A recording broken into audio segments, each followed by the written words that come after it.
26, 106 from 1 right, cleared for takeoff. 1 right, clear to go, yeah, 2 passes. 4461, 1 right, line up and wait. Hey everybody, and welcome to another episode of FlightCast, the one and only Infinite Flight podcast. I'm your host, Jason Rosewell, and if you're a fan of the mobile flight simulator Infinite Flight, you're in the right place.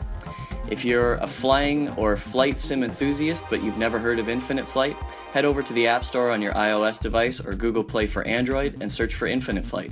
We'll put the links in the comments for this episode. Alright, here we go. So you want to become an air traffic controller on the advanced server of Infinite Flight. If you're new to the game, one of the first things you'll notice is that, well, you can't. There's a recruitment process in place, and in today's episode, we'll talk about it. Today I have joining me from around the globe an awesome selection of guys from your Infinite Flight ATC testing and recruiting teams. Guys, welcome to the podcast, and thank you for taking time out of your schedules to be here today. Glad to be here. Hi. Glad to be here. Awesome. So let's go around the group, and I'll have you all introduce yourselves. So tell us your name and where you're from and what your involvement is with Infinite Flight or aviation or whatever you feel like talking about. Let's start with Zach. Hey guys, how's it going? My name is Zach. I am 20 years old. I am currently in the United States Air Force and stationed in South Korea. My involvement with Infinity Flight is I am currently a ATC recruiter. I am also a tester, and I'm just a big aviation enthusiast. Awesome. Mark, how about you? Well, my name is Mark Denton. I live down in the great southern Mobile, Alabama. Been in aviation all my life. Father flew on C-130, so that's where I guess it started at a young age, and got my private pilot's license back in 2000. Been part of Infinite Flight for probably about 3 years now, so I absolutely love it. Great, thanks for joining us, Mark. How about Joe? My name is Joe. I live in Kentucky, and I flew on a plane once. My list of qualifications isn't quite up there with Zach and Mark, but I definitely enjoy being a part of this. Well, we're glad to have you. We've got the amazing John Preston. John. Hi guys, my name is John Preston. I'm from New Orleans, Louisiana.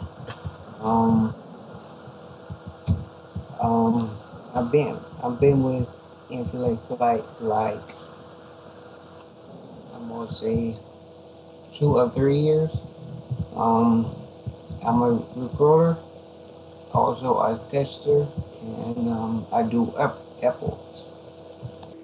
Awesome. Thanks, John, for joining us. And we have Misha Camp from across the pond. Hey, I'm Misha, probably the only English one here. In fact, I am the only English one here. I have no real-life experience, can't lie about that. But I love being part of the community, and it's nice to be here. Fantastic. And last but not least, we have back with us again from episode 1, Mr. Tyler Shelton. Hey, my name is Tyler Shelton. I'm from Tampa, Florida originally, but I'm an air traffic controller in the United States Air Force stationed at Moody Air Force Base. And I've been playing Infinite Flight for about 3 years now, and I'm kind of the ringleader of the air traffic community, but mostly just a bridge between the air traffic controllers. Yeah, circus, actually.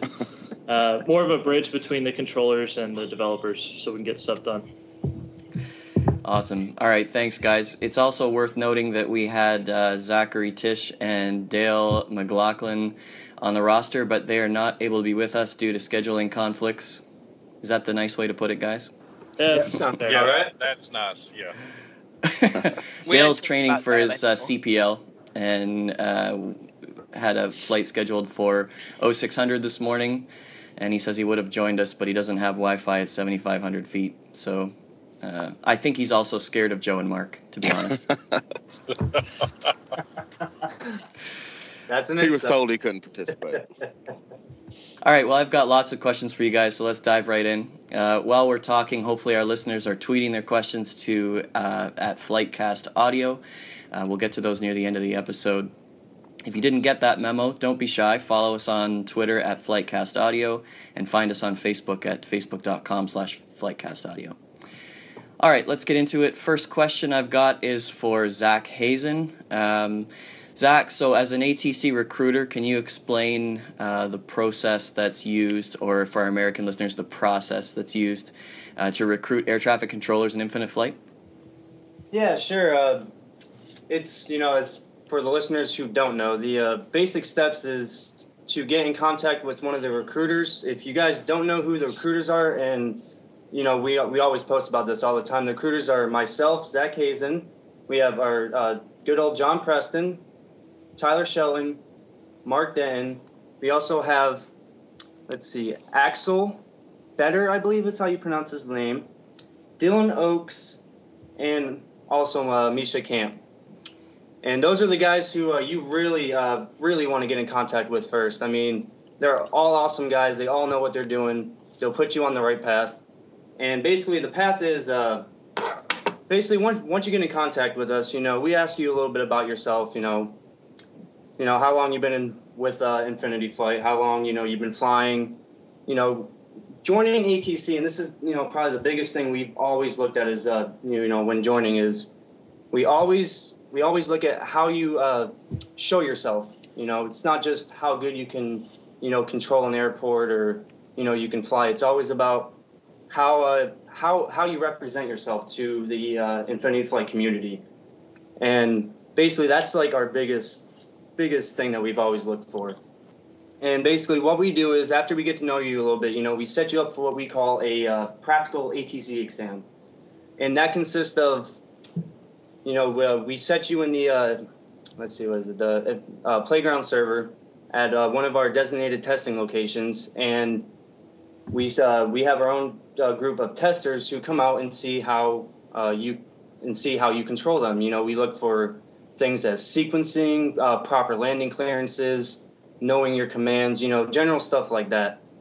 And at the end of your exam, we all the testers get together and make up a group decision of how you did. Excuse me for a sec. Of how you did, what we thought was good, what we thought wasn't good, and then whoever your recruiter was, they'll give the feedback to your recruiter, and your recruiter will pass it on to you, saying whether or not you passed. And if you didn't pass, they'll give you awesome feedback of what you need to work on, and if you guys can nail that, you guys are in. There's been lots of talk, Zach, about the written theory test. Where are we at with that? Currently, right now, the written theory test is still in works by our designer who's doing it. In case who you guys didn't know was Jason's previous guest, and that would be Cameron. He's been working really hard, working hard on it. He's been giving us brief updates on how it's going, and we actually just got word from him the other day that it should be about good to go in about 2 weeks or so. So. Be on the lookout for new posts for the written exam test. Yeah, and guys, I think it's worth mentioning too that the most of this work that people are doing is volunteer work. So, Cam is a volunteer and he's a busy dude. So, we're it's in the works. So be patient, and we are doing testing in spite of the fact that there's no theory test right now. So lots of good stuff today in this podcast that will get you going if you want to control on the advanced server. All right, thanks, Zach. Mark, maybe you can just expand on what Zach was saying a little bit. When we do tests, we're looking for things which Zach mentioned a little bit. What are some of the things that we notice the most that people need to work on? Maybe if they're not passing their practical test, what are some of the things that we see over and over, that people aren't doing correctly maybe? Probably one of the biggest things that we do see a lot of is, let me premise everything by saying we appreciate everyone's enthusiasm and their eagerness to get in and to take the ATC practicals. But what that tends to do is, there's a lot of nervousness that's involved when they're, controlling anywhere from 4 to 6 test pilots out there because they don't want to mess up. But having so much focus on that will tend to cause them to mess up. One of the biggest things is simply over controlling the airspace. You clearing people to take off, make left or right traffic when we're doing pattern work for the test, but then you're telling us to enter right or left downwind or enter right base. That all of that can be eliminated if we're remaining in the pattern. You tell us which traffic pattern you want us to be in, then we're going to make that left or right turn, and then that will lead into just simply sequencing. And sequencing is a controller's best friend, and it will simplify the entire process. If you've got 4 airplanes all on right traffic, you sequence them 1, 2, 3, and 4, and just be done with it instead of having to tell them to enter right base or right downwind, whatever. But the over controlling is something that we see so much of. The lack of sequencing is the other thing that we see so much of.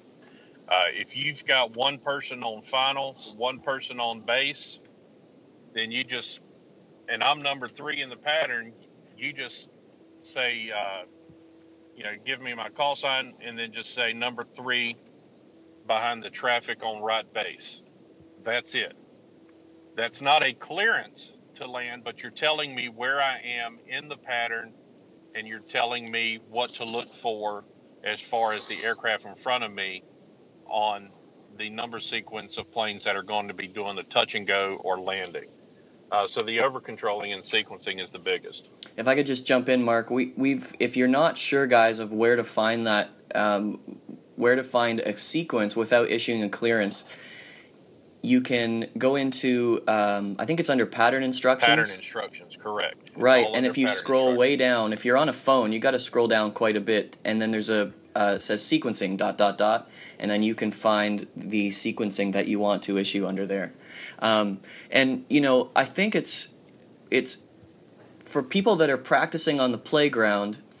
One thing that's important to note is that when you're practicing on the playground, you've got a wide variety of people who either do want to follow instruction or don't, but you've also got beginners, right? So if you're practicing at an airport that has a lot of beginners flying around at it, or Nimrods who just want to purposely disobey instructions just to cause you a headache, it's difficult to understand that when you issue sequencing for those people, they may or may not space themselves properly.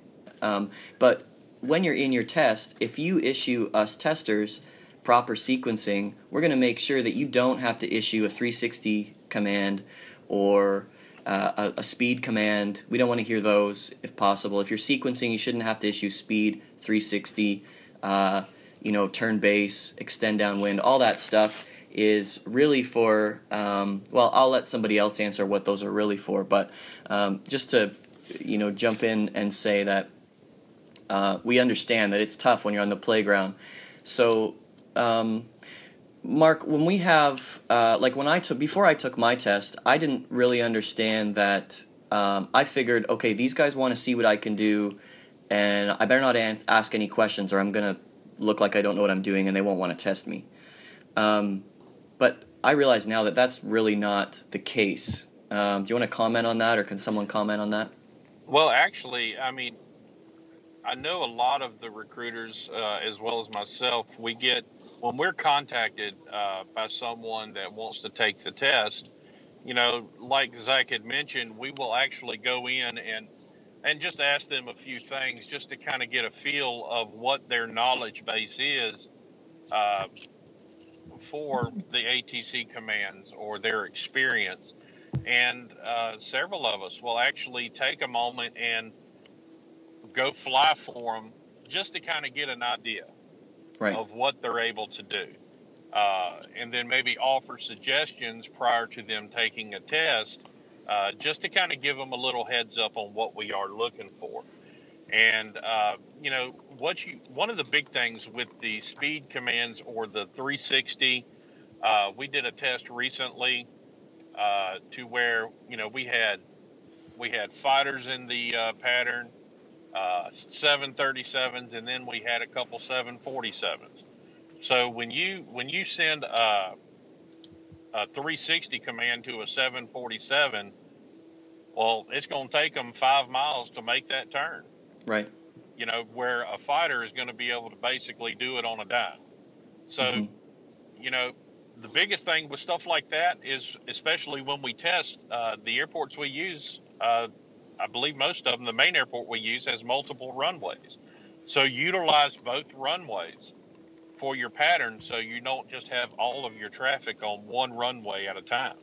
Space them out. Put your faster planes on one side and put the passenger liners on the other runway.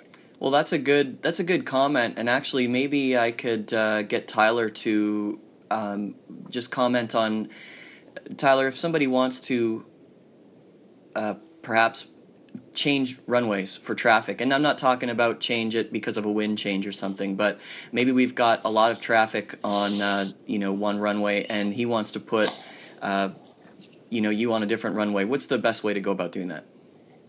For me, I'll just use San Jose as an example, just because that's what we use often. If you're departing someone from 30 right and you want to change some 30 left, simply just clear them for takeoff for 30 right, make left traffic, and then as they're entering the downwind for 30 left, just say enter left downwind runway 30 left, and then you've changed them. Or if you want to accomplish your sequencing with the runway change, you could say enter left downwind runway 30 left, traffic to follow is on left downwind or left base.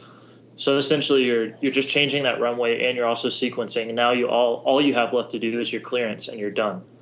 Right, and it's important to note, I think, too, if I'm issuing a sequencing and I'm using parallel runways, am I sequencing based on all of the traffic in both patterns, or am I only sequencing for one runway? Traffic to follow is only if they're going to the same runway. So if you have traffic on right downwind for 30 right, he's not following traffic that's on left downwind for 30 left. So really that traffic to follow it's pretty literal. You were following them to that same runway. And if I'm already on the right downwind for 30 right and I asked to maybe change to 30 left because I just noticed that, I want to do touch and goes, so I better not be on this runway. There's lots of departing traffic. Same thing, right? I can be asked to enter the right downwind for runway 30 left. Correct. And if there's already traffic on, the downwind for 30 left and you're 30 right wanting to change, then the controller might just tell you enter right base, runway 30 left, traffic to follow is on left downwind. So in other words, that traffic that's on left downwind, as soon as you see him turning base for 30 left, now you're good to go to follow him. So maybe what we'll do is we'll add, since we're using San Jose as an example here, I'll add that as the featured image for our podcast today. And okay. Pause this if you've heard a lot of commands and a lot of runways. Pause it, go back, listen to it, make a couple of notes, and then look at that diagram for SJC, and this will all become very clear. This is all really, really good stuff. I think one of the biggest things we as recruiters really want to convey is that we're all extremely approachable if you do it in the right manner. Like 9 times out of 10, if you message any of us and you want us to come fly for you, or if you have specific questions, we're more than willing to work with you. We want as many people to pass as possible, but we're also looking for users that just show potential. And that's the bottom line, is just potential. We've passed many people that they were far from perfect, but they showed the eagerness to want to learn. They were open to criticism or instruction, and they understood the basics. If an aircraft's coming from another airport, do you know the basics of enter right downwind? Do you know your left from your right? I mean, it sounds dumb, but you'd be surprised. We really just want potential and people that really just want to take this head on, and that's all there is to it. Great. Okay, well, thanks, Tyler and Mark. Tyler, we'll get back to you in a few minutes. Misha Camp, all the way from where? Ooh, a small place called Newport Pagnell, which none of you will know. Of course we don't know. I don't even think that's on Google Maps, is it? It's about half an hour away from London, just up north a bit. Okay. So you have been telling me that you've got something interesting in the works for the testing group that ties in with Mark's comments. I don't even know if some of these guys know about this. Can you tell us? Yes, actually, yeah. Sorry to all the testers, because we haven't told them about this yet. Me, Joe, and Tyler have been working on something to kind of get the practical test more less subjective, so it's more fair to everyone, because there's been a couple of times recently in tests where we've had candidates pass who maybe someone said they shouldn't have passed, and there's been a little bit of a tiff. So with this document that we're drafting at the moment, it's just going to make sure there's no bias or anything in it. Basically what it is just 10 main criteria that we're looking for. It's a bit more complicated than that, and there's a lot of other stuff to it, but hopefully it will mean all the practical tests are fair, so it will be in line with the theory test. Great. Well, I'm looking forward to that for sure, because anything that will streamline the process is a good thing. And as controllers, there are some commands that we have to use over and over again to correct and remind pilots of misused requests. So can you tell us what some of those are, how they should actually work, and maybe some other tips that would improve the user experience for all pilots? I'm thinking of things like, frequency changes and things like that pilots request all the time. There's a few main ones, such as requesting frequency change when you're on the ground. When you're told to taxi, say San Jose, you'll be told taxi to runway 30 right, contact tower when ready. That means you contact tower when first in line. It's not 10th in line or something like that, because then if you're on tower 10th in line, we can't use any giveaway commands or anything like that. If you do request frequency change when on the ground, we will go to miss commands and use a frequency change already sent to you. That will just mean that there's no need to obviously request frequency change, because it's been kind of put together with the taxi command in the first place. Right. Now I feel like, and guys, you can comment on this, but I feel like those commands are actually starting to die down a little bit, maybe in the last month. Yeah, I think they actually are. Now, we still get people who will spawn at a gate and then contact tower saying that they're ready for takeoff. But, there is a process. I'm sorry, Jason. There is a process of basically from pushback to taxi. And as Misha said, wait till you're first in line before you say you're ready for takeoff. A key note is to stay on the ground frequency until you are first in line, simply because we may need you to give way to another aircraft, and if you're on the tower frequency, we don't have that option to send that to you. I think that also applies for planes coming in on approach. I think that's one thing we've all seen more lately is guys in such a hurry to get on the tower frequency. They'll be 30 miles out being approached and want to hop on tower as well. Mm-hmm. Oh, correct. Yeah, correct. If I may add to Mark's comment there about the whole taxiing situation, one of the biggest things I've seen while I have controlled myself was, planes had no problem taxiing, not running into each other. It's the fact that they are not taxiing down to the end of the runway properly, which is messing up, planes who got there before you, all because you wanted to take off quicker. And, I've seen that a lot. And it's died down, but... Yeah, and I think that if at some point the devs implement, a progressive taxi feature, which, is telling you which taxiways to take, that to me would be a massive enhancement to the game. So, I'll take something like that that's practical over 3D buildings and tire smoke any day. Can I just pick up on that? Is that all right? Yeah. With that, I mean, I would love that as well. Don't get me wrong, it'd be brilliant.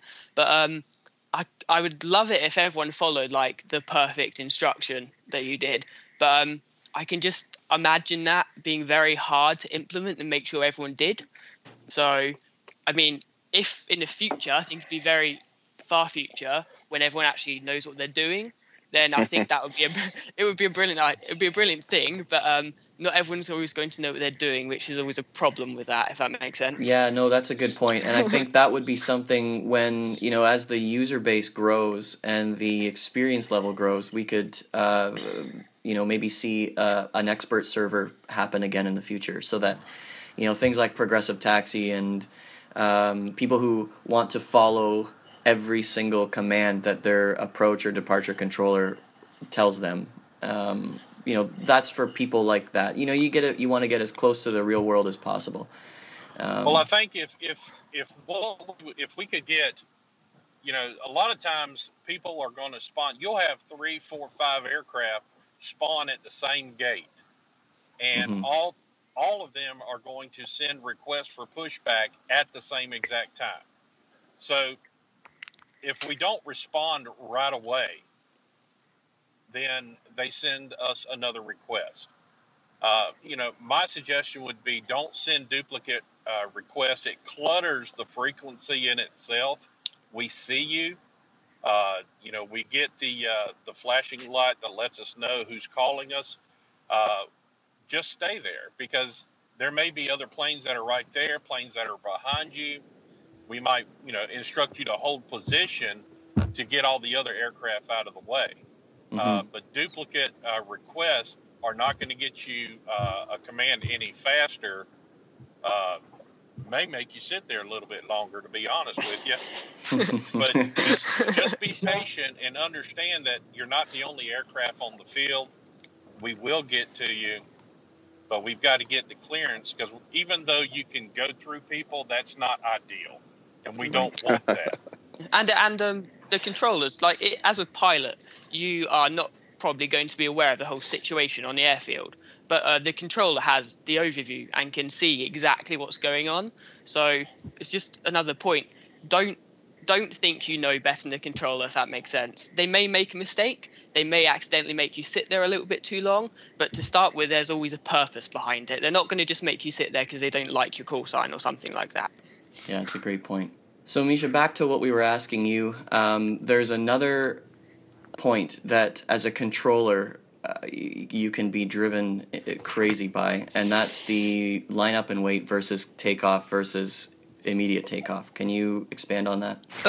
Obviously, hold short. Let's start with that. It means literally you hold short of the runway. You do not go past the whole line. You go nowhere near it. As soon as you go past that point, it counts as a runway incursion, and another plane will have to go around.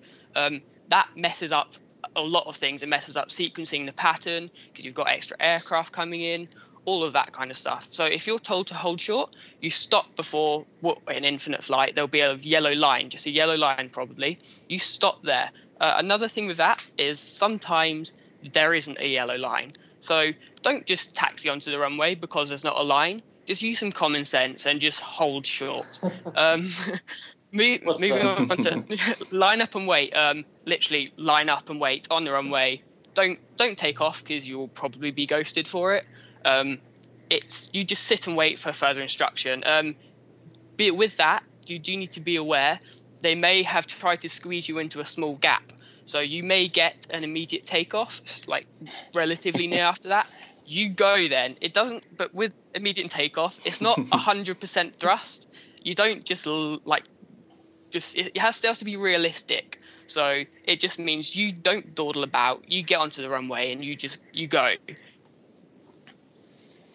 All right. So, Misha, thanks for all of your comments. Let's move on to John Preston. John, your story is, I think, the most unique out of any of us. You made a comment to me once in a discussion with the IFWP Alaska Airlines team. I think this was maybe about a year ago, that your infinite flight community was your life. And I didn't understand how that could be possible at the time, since, to me it was pretty new and it was just a flight sim on my iPhone. But your occupation on Facebook says disabled. But to us, the rest of us, you're far from that and such an important part of what we do. So maybe can you tell us how you got started with Infinite Flight and what it means to you? Well, first off, my status there is disabled because I had stroke, which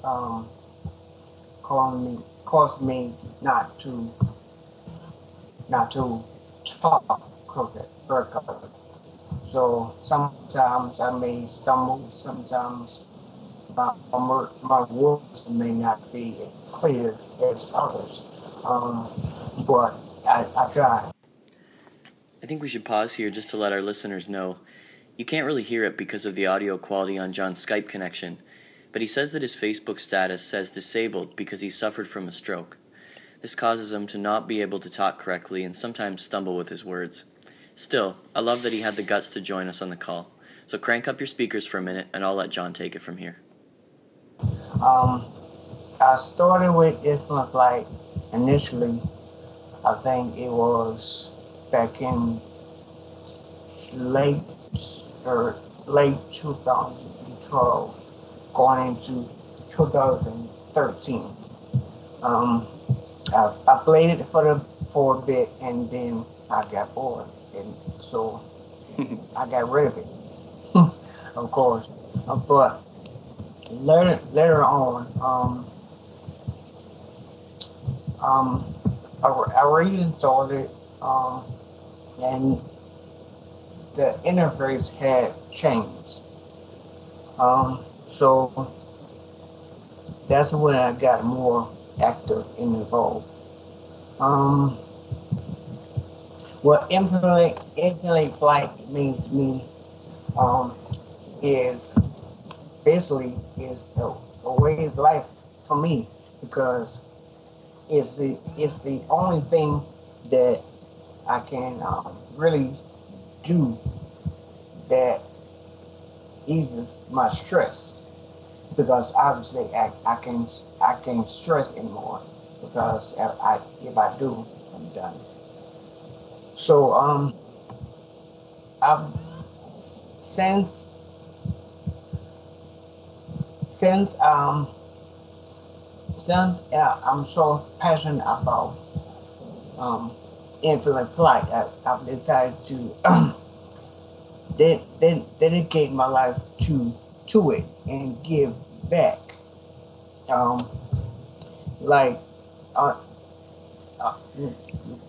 Unlike Mark and Zach and Tyler, I didn't know anything about controlling or aviation, really.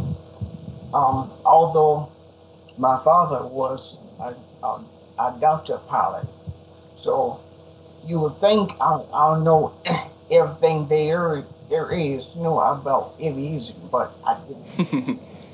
I was too busy going on dates, going with my friends and things.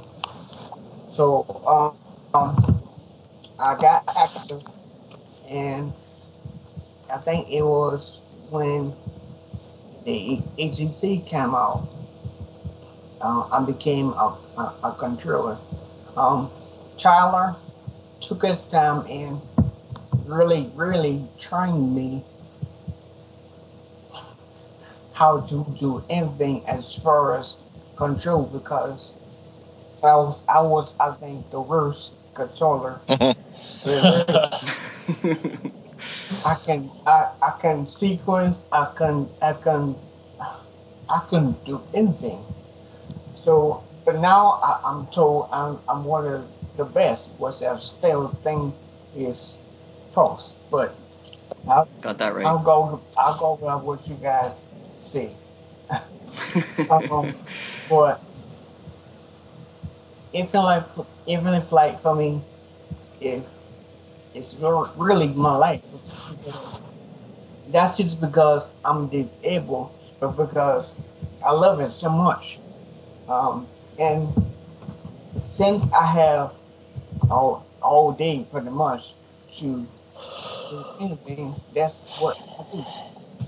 I used to control a lot, but now I'm more I don't want to say a trainer, but most young controllers come to me if they have issues with what they're doing, if they're not comfortable with something, if they are stuck or not. So I help them.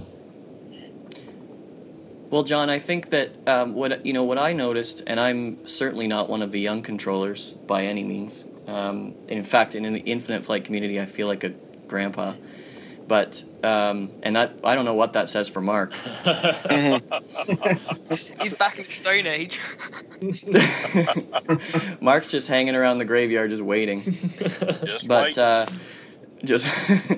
but you know, when I was hanging out with you and kind of trying to move up the ranks a little bit, what I noticed the most is just your patience.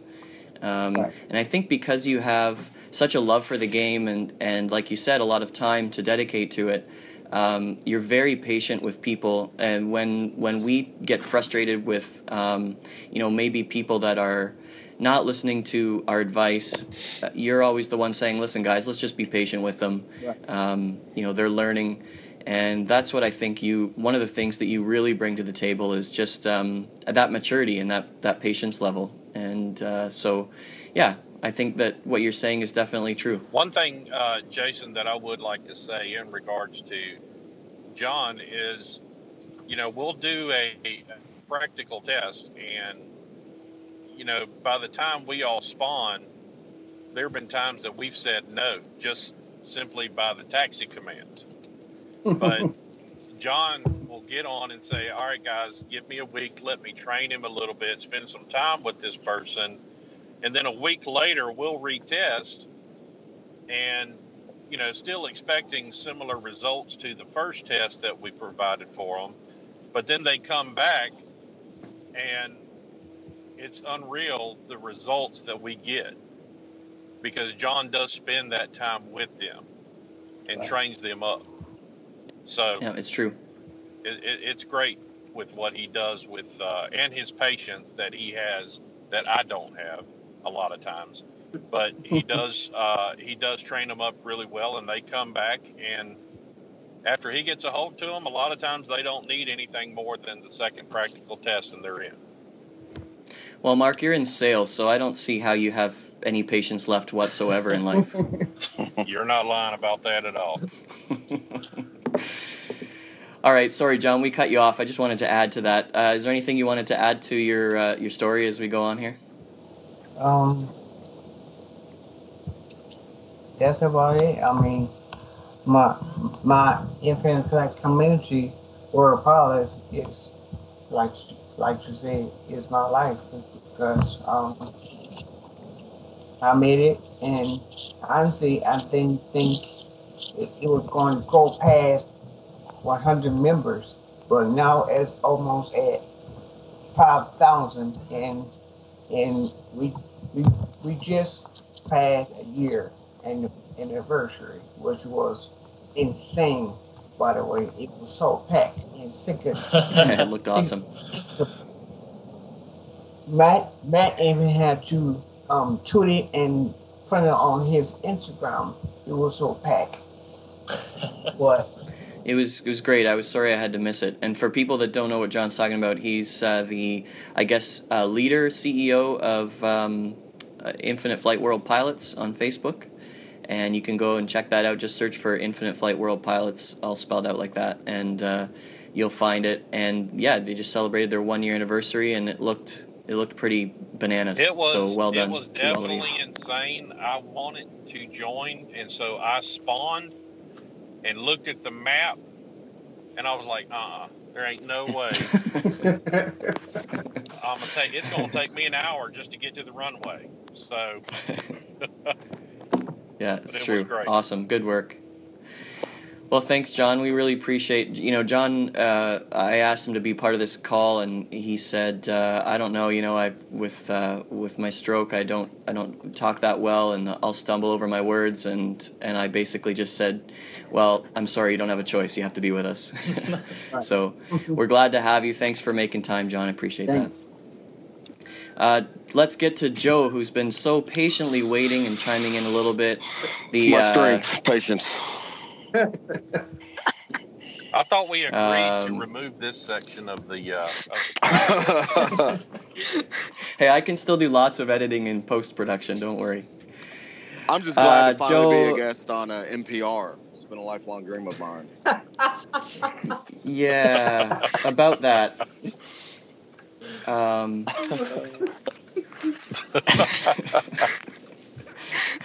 So Joe, #life goals. Yes. As long as Alec Baldwin doesn't start pitching me holiday gifts, I'll be good.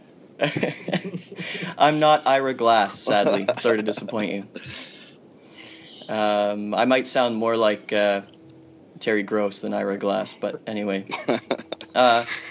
Me and you are the only people that get that joke, by the way. Well, I lived in Indiana for 4 years, so I understand what NPR is. Anyway, Joe, the practical test isn't the only thing that we're looking for in a great ATC candidate. Getting back to the whole air traffic control recruitment process, or process as we've been saying, why don't you tell us about the big picture? So social media plays a big part in that, right? Absolutely. There are many times that we will be called out or bashed for being horrible on IFG forums, and it's very ironic when those people are the ones that are then begging for the test. Let this be a life lesson to all you young fellas out there. Anything you do online will always be brought back up. If you want to be a part of a group, if you want to be part of something and wake up to 700 messages every morning, then you have to be professional. You have to be mature. You don't always have to be serious. God knows we're not all serious all the time. If some most of the time, yeah. If a lot of what we say got out, we'd all be fired. But it's true. We really do try to publicly, at least, maintain a certain standard, and that I think that's important to Tyler and to Matt. That stuff that they're putting all this time and energy into doesn't become a joke. That it is professional, and that people do maintain a certain level of credibility throughout the process. All right, so guys, let's just talk about some of those controllers, a bit of story time. If anybody's got a controller that they want to mention who just has really dazzled us right out of the gate when they joined, who have been some of the best. I think, Tyler, you might have been mentioning that you wanted to chat a little bit about that. Anybody can just jump in. What can we talk about that's just been interesting as we've been going along? Well, there's one that I see every now and again named Jaybird that I still question how he is even a controller on the advanced server. It's true. Jaybird 102, I think you're talking about. I don't know how that guy got on either. That has the ability to remove Jaybird. I think most of you guys have that ability, so I gotta watch my step. Although I do have a very big microphone at the moment. I'm just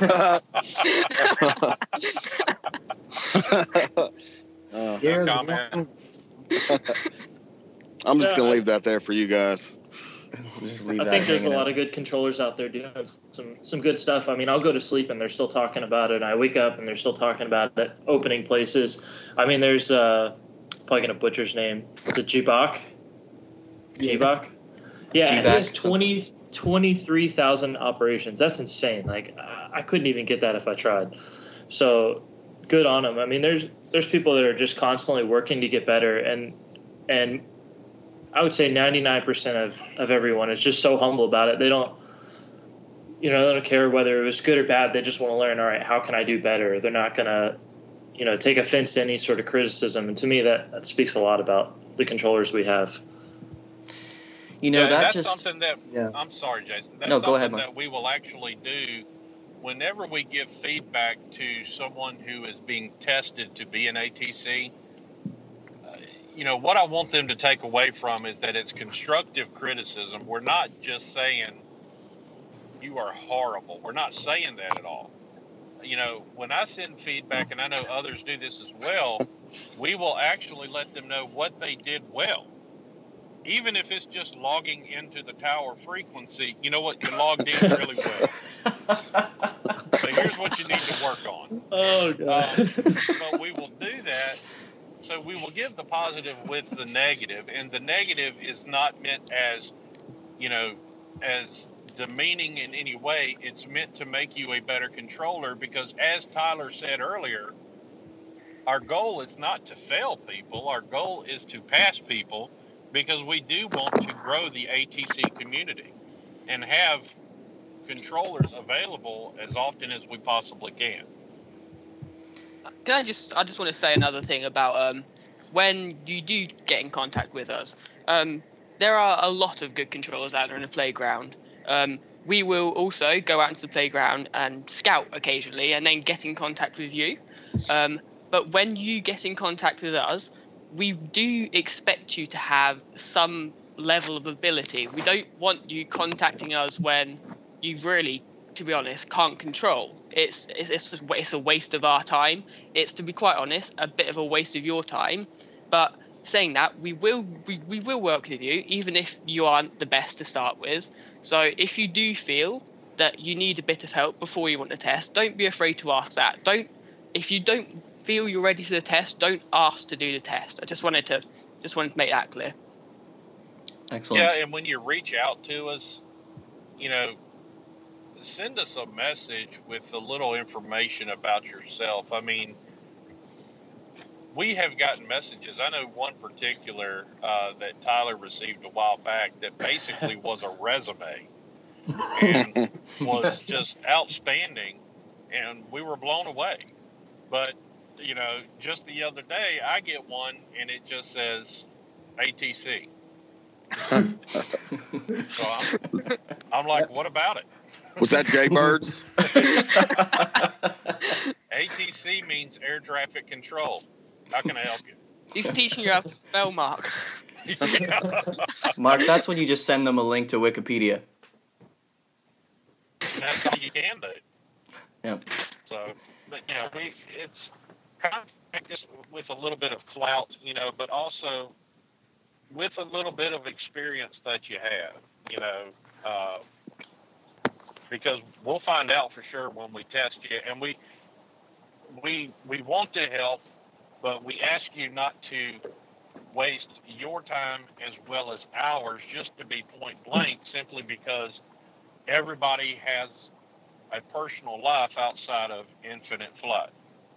So if we don't get back to you right away, just give us a little time. We will respond.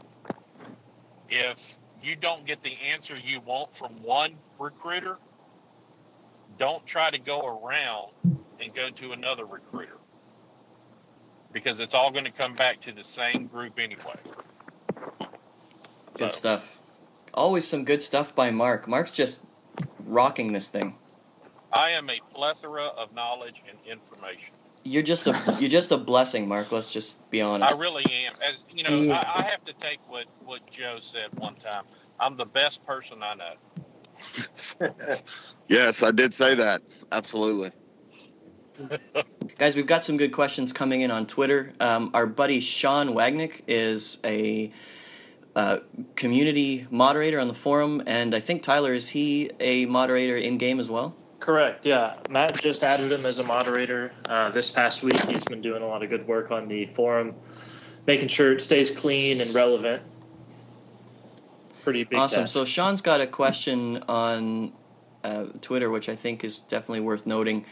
Guys, when we're ghosting pilots, which, by the way, there is a lot of encouragement on our ATC chats to, if people get excited with ghosting, just keep the ghosting to absolutely only when necessary. This is not our goal to go out and ghost you for sport. Guys, what defines, and I'm not sure who's best to answer this, but what defines how long a pilot is to be ghosted for? We've got some guidelines for that. Yeah, I'll tackle this one. We actually came up with some guidelines just because as we started to grow more and more, there really was no way to kind of give everybody the rundown on, all right, this is how long you ghost someone. So right now we have a session ghost for 10 minutes. And what's the middle one, guys? 10 minutes. It's session 10 minutes hour. Session 10 minutes hour. All right, cool. So we try to keep the session one just for minor stuff. If you've entered a runway without permission, accidents happen. I've done it before too. So if you enter a runway, and then we save the more harsh one, the 60 minutes for vulgar call signs and stuff. I'm sure we've all seen them.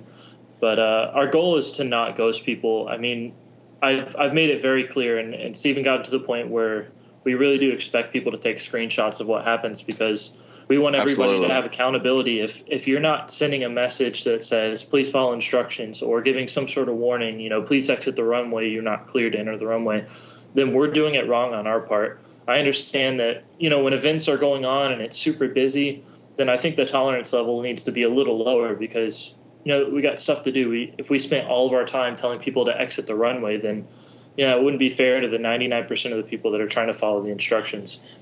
So it really does come down to controller discretion, but we've done our best to kind of outline guidelines or answer questions of certain scenarios of, hey, I would ghost this person, or in this scenario, just let it slide. It might be annoying, but there's no need to ghost somebody. So we're just doing our best. It's also important to add that newer controllers can't ghost for more than sessions at a time. So it does give them somewhat of a learning curve before, they can go longer than a session. Correct. Right. And also, real quick, and I'm sorry, Jason, just to add on to what Tyler said, we've, reiterated, so many times, the more info you give us about, why I got ghosted, the better it helps us determine whether or not it was your guys' fault or one of our controllers' part. Because like Tyler said, if we fail as our part, then we're just setting our controllers up for failure. And, if you just post on, the group page, why did I get ghosted? That leads to, so many, possibilities of why it happened, But if you actually give us a screenshot of, who the controller was, the chat, if you explain your side, we can definitely get the controller to explain their side and, work it out to where, we don't have these, pilot versus ATC bashes all the time that we see. Right. And I just wanted to add on that. Yeah, and if you do the screenshots, the ATC log and the map is paramount. We really need that, and trust me, if it's something that you are ghosted, and right now we understand that it doesn't give a reason why someone was ghosted. We want people to learn from that happening again as to why they were ghosted. So take a screenshot of the ATC log, take a screenshot of the map, and we will help educate the people as to why they may have been ghosted, but also we will reach out and contact the controllers because maybe there's some more training that this individual may need. So it will go both ways. So, we take screenshots before we ghost somebody from our side, or that's what we encourage everybody to do. But if the pilot has the screenshots as well, then it just simplifies the entire process. So it's learning on both sides. And that's great. That's actually answered another one of Sean's questions of, what's the protocol to be used when a user wishes to report a controller. So, or even just ask, why was I ghosted? So, guys, give us lots of details. Be kind.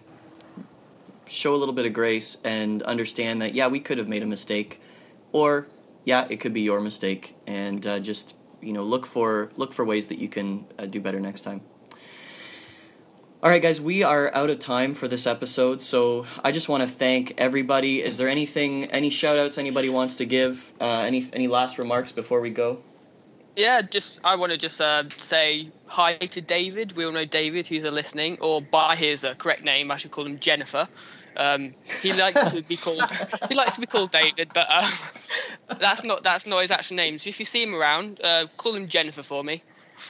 He'll also answer to Caitlin on occasion as well, depending on what mood he's in. Dale will also answer to Jill. Am I right? Yes, he will answer to Jill.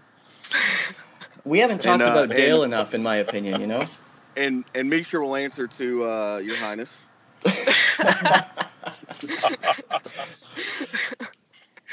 Wow. Well, on that bombshell, as they say on Top Gear, I think it's probably time to end.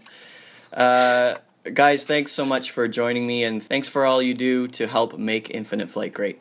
I especially want to thank Mark and Joe for the most part, behaving themselves on air. It was extremely difficult. We will have fun in the chat after this. Yeah, I was just about to say, sure. We're going to hear it. Okay, thanks, guys. Thank you. That was a few members of your ATC testing crew: Joe Riley, John Preston, Mark Denton, Misha Camp, Tyler Shelton, and Zach Hazen. You might just see me in your ATC test too if you're lucky. My guests join me via Skype, and if you want to hear more from them, be sure to check out the IFFG and IFWP pages on Facebook or the Infinite Flight community forums at community.infinite-flight.com. Thanks as always for listening. If you haven't already, head over to the App Store or Google Play and download Infinite Flight. Please be sure to tell your friends about FlightCast and visit flightcast.audio for more information.